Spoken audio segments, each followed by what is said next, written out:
తాకట్లో ఉన్న మీ బంగారాన్ని విడిపించి ఆ రోజు ఆన్లైన్ రేటుకి కొంటాం. Sharma gold company. నమస్కారం, వెల్కమ్ టు సుమన్ టీవీ. నేను మీ యాంకర్ శ్రీ. ప్రస్తుతం మనం చూసుకుంటే మార్చ్ నెలలో ద్వాదశ రాశుల వారికి వాళ్ళు ఎలాంటి రెమెడీస్ చేసుకోవాలి, వీటన్నిటి గురించి మనతో ఇన్ డీటెయిల్గా మాట్లాడడానికి వేదిక ఆస్ట్రాలజర్ ఉమా గారు ఉన్నారు. వారిని అడిగి తెలుసుకుందాం. నమస్కారం సార్. నమస్తే శ్రీ గారు. మార్చ్ నెలలో గ్రహ సంచారం ఎలా ఉంది ద్వాదశ రాశుల వారికి, అండ్ మరీ ముఖ్యంగా మనం మాట్లాడుకుంటే మేష రాశి వారికి ఉద్యోగపరంగా, వ్యాపార పరంగా, విదేశీ పరంగా వారు ఎలాంటి పరిహారాలు చేసుకోవాల్సిన అవసరం ఉందంటారు గురుగారు? అందరికీ నమస్కారం అండి. ఈ మార్చి నెల అంటే ఈ మాసంలో చాలా మార్పులు జరగబోతున్నాయి. ఎందుకు అంటే ఈ నెల ఆఖరిలో, ఈ మాసం చివరిలో శని యొక్క ట్రాన్సిట్ జరగడం వల్ల కొంతమందికి ఏలినాటి శని లేదా శని దోషములు పోతున్నాయి, కొంతమందికి శని దోషాలు పట్టబోతున్నాయి ఈ మాసం చివరిలో. అదేవిధంగా ఇదే మాసం చివరిలో 28, 29, 30వ తారీఖుల్లో షష్టగ్రహ కూటమైనటువంటిది ఏర్పడబోతోంది. దానివల్ల ద్వాదశ రాశులకి 12 రాశుల మీద కూడా ఈ యొక్క ప్రభావం అనేది తీవ్రంగా పడబోతోంది. ఐదర్ పాజిటివ్ అయినా నెగిటివ్ అయినా ఖచ్చితంగా పడుతుంది. దాని గురించి డిస్కస్ చేసుకోవాలి అండ్ దాని గురించి తగిన జాగ్రత్తలు కూడా చెప్పాలి. అదేవిధంగా ఈ మాసంలో రవి యొక్క ట్రాన్సిట్ కూడా మార్చి 15వ తారీఖు తర్వాత జరగబోతోంది. మార్చి 15వ తారీఖు వరకు కుంభంలో సంచరిస్తున్నటువంటి రవిగ్రహ సంచారము 15 తర్వాత మీనంలోకి ఎంటర్ అవ్వబోతున్నారు. కాబట్టి దానివల్ల కూడా కొంత మార్పులు అనేవి ఉద్యోగరీత్యా, పదవి యోగాల రీత్యా ప్రతి రాశికి కొన్ని మార్పులు జరగబోతున్నాయి. అయితే ఈ మాసము గ్రహ సంచారము చూస్తే వృషభంలో గురుగ్రహ బృహస్పతి సంచారము, మిథునంలో కుజగ్రహ సంచారము, కన్యలో కేతుగ్రహ సంచారము, కుంభంలో రవి శనుల యొక్క కంజంక్షను. రవి మార్చి 15 వరకు మాత్రమే కంజంక్షన్లో ఉంటారు, ఆ తర్వాత మీనంలోకి వెళ్ళిపోతారు. మీనంలో చంద్ర, శుక్ర, రాహు, బుధుల యొక్క సంచారం నడుస్తోంది.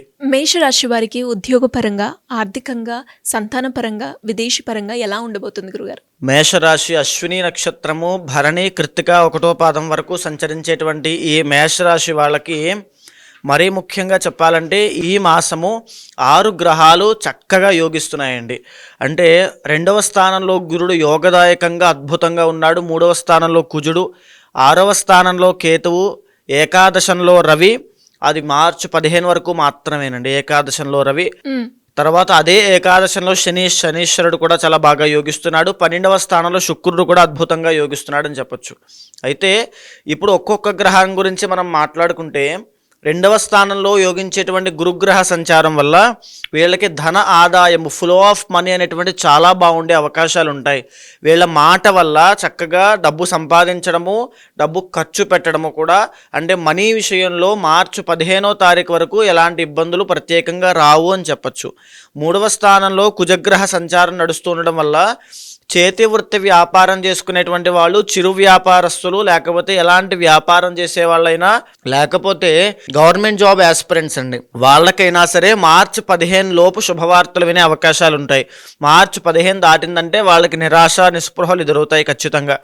అదేవిధంగా మ్యానుఫ్యాక్చరింగ్ యూనిట్స్లో పనిచేసే వాళ్ళు, తరువాత రైల్వే జాబ్ కోసం ప్రయత్నం చేస్తున్న వాళ్ళు, ఎలక్ట్రికల్ జాబ్ కోసం ప్రయత్నం చేస్తున్న వాళ్ళకి అద్భుతంగా ఉంటుందని చెప్పచ్చు. మార్చి 15 వరకు కూడా రవి కుజుల బలం సంపూర్ణంగా ఉంటుంది కాబట్టి వీళ్ళు చేసే ప్రతి పనిలోనూ విజయాన్ని పొందుతారు. 6వ స్థానంలో కేతుగ్రహ సంచారం నడుస్తోంది. దీనివల్ల ఆరోగ్యం విషయంలో మెరుగ్గా ఉండే అవకాశాలు ఉంటాయి. ఏవైనా ఆరోగ్య సమస్యలు వీళ్ళని ఇప్పటి వరకు ఇబ్బంది పెడుతున్నప్పటికీ కూడా అవి దగ్గరలో సాల్వ్ అయిపోయే అవకాశాలు చాలా బాగున్నాయి. ఎందుకంటే ఆరోగ్య యోగం ఉంది మార్చి 15 దాకా, అది చాలా బాగుంది అని చెప్పచ్చు. లాభస్థానంలో రవి శనుల యొక్క కంజంక్షన్ నడుస్తోంది. దీనివల్ల పై అధికారులతో, పై వాళ్లతో, కుటుంబ సభ్యుల్లో పై పెద్దలతోనూ అభినందనలు పొందడము, ప్రశంసలు పొందడము, వాళ్ళ యొక్క సహాయ సహకారాల వల్ల ముందడుగు వేయడము, లేకపోతే ప్రమోషన్లు రావడము, రవిగ్రహ సంచారం లాభంలో నడుస్తుండడం వల్ల డబ్బు అనేటువంటిది పెద్దవాళ్ళ సహాయ సహకారాల వల్ల చూడడము, బంధుమిత్రులతో కలిసి సరదాగా గడిపేటువంటి మధుర క్షణాలు కనబడడం లాంటివి ఎన్నో జరుగుతాయి. అయితే మార్చి 15వ తారీఖు తర్వాత రవి ఎప్పుడైతే 12వ స్థానంలోకి, మీనంలోకి వస్తున్నాడో దాని మూలాన వీళ్ళకి ఆరోగ్య సమస్యలు అనేవి ఎదురవుతాయి. ఆరోగ్యపరంగా చాలా జాగ్రత్తగా ఉండాలి. మార్చి 15వ తారీఖు తర్వాత ఆరోగ్యం కోసం హాస్పిటల్స్కి విపరీతంగా డబ్బులు ఖర్చు అయ్యే అవకాశం ఎక్కువగా ఉంటుంది. తండ్రితో ఈ మేషరాశి వాళ్ళు తండ్రితో తగాదాలకు దిగడము, కలహాలు అవ్వడము, తండ్రితో వ్యతిరేకత రావడం లాంటివి మార్చి 15వ తారీఖు తర్వాత నుంచి గోచరిస్తున్నాయి. కాబట్టి అలాంటి విషయాలకి వాటిలో చాలా జాగ్రత్త వహించండి. ప్రభుత్వ ఉద్యోగుల్లో ఉన్న వాళ్ళైనా, రాజకీయంలో ఉన్న వాళ్ళైనా, పాలిటిక్స్లో ఉన్న వాళ్ళైనా సరే మార్చి 15వ తారీఖు తర్వాత నుంచి వీళ్ళకి కాస్త ఇబ్బందికరంగా ఉండేటువంటి సమయం. కాబట్టి ఆ సమయంలో అగ్రెసివ్గా వెళ్ళొద్దు. పాలిటిక్స్లో మాట విషయంలో చాలా జాగ్రత్త వహించండి, లేకపోతే ఎన్నో ఇబ్బందులు పాలవుతారు. 12వ స్థానంలో శుక్రగ్రహ సంచారం నడుస్తోంది. దీనివల్ల నూతన వస్త్ర, వాహన, సువర్ణ యోగాలు కనబడుతున్నాయి. అంటే కొత్త బంగారం కొనడం కానీ, వస్త్రయోగం పట్టడం కానీ, అంటే కొత్త బట్టలు కొనుక్కోవడం కానీ, కొత్త వాహనం మీద తిరగడం కానీ, కొత్త జీవితాన్ని అనుభవించినట్టుగా ఒక మధుర క్షణాలు, బయటకు విహారయాత్రలకు వెళ్ళడము, సరదాగా గడపడము, సరదాగా అంటే ఈ జాలీ లైఫ్, జాయ్ఫుల్ లైఫ్ అనేది అంతా కూడా ఈ మాసం అంతా చూసే అవకాశాలు చాలా బ్రహ్మాండంగా కనబడుతున్నాయి. ఓవర్ ద 12 హౌసెస్ అంటే 12 రాశులు మొత్తానికి చూస్తే మేషరాశి వాళ్ళకి అద్భుతంగా యోగిస్తోంది ఈ మాసం అంతా కూడా. మార్చి 15 తర్వాత మాత్రం ఆరోగ్యం విషయంలో జాగ్రత్తగా ఉండాలి. ఈ మాసం చివరిలో పట్టబోయే షష్టగ్రహ కూటమి వీళ్ళకి 12వ స్థానంలో పట్టబోతోంది.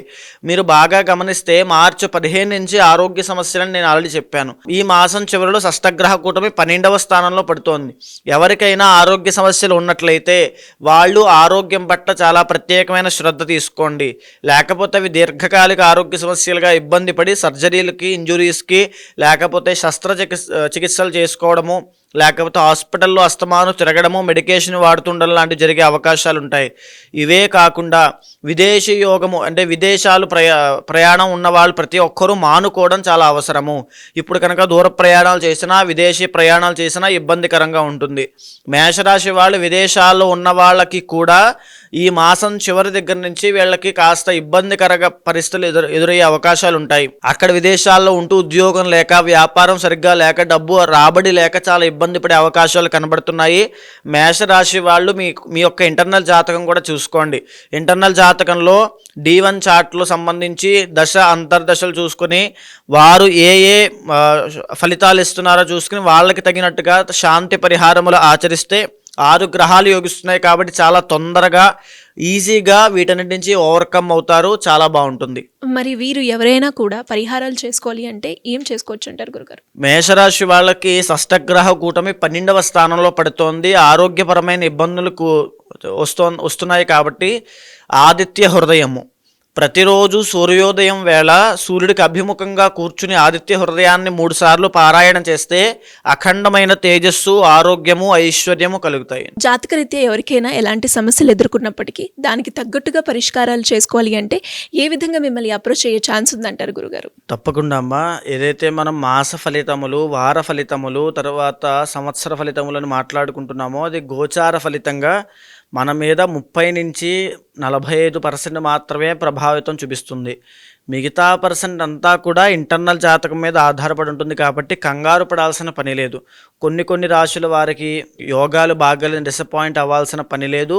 కొన్ని రాశుల వాళ్ళకి రాజయోగం ఉంది కదా అని చెప్పి ఏ పని చేయకుండా ఖాళీగా కూర్చోవాల్సిన అవసరమూ లేదు. ఇంటర్నల్ జాతకం మీద వాళ్ళ యొక్క నిత్య యోగాలు, ఆ యొక్క దోషాల మీద కూడా ఆధారపడి ఉంటుంది. సో ఎవరైనా సంప్రదించాలనుకుంటే కింద కనిపించేటువంటి నెంబర్కి కాంటాక్ట్ చేయండి. తప్పకుండా మా వాళ్ళు మీకు పూర్తి వివరాలు ఇస్తారు. దాన్ని బట్టి తప్పకుండా ఇంటర్నల్ జాతకం చూసి దాన్ని గోచారంతో సమన్వయం చేసి ఏ సమస్యతో మీరు బాధపడుతున్నారో అది తెలుసుకున్న తర్వాత దానికి సరైనటువంటి పరిష్కారము, ఏదైతే పరిహారం, పూజలు ఉంటాయో అవి చేయించి తప్పకుండా మీకు ఆ రిజల్ట్ వచ్చేలా చేస్తాను. ధన్యవాదాలు గురుగారు. నమస్తే అమ్మా.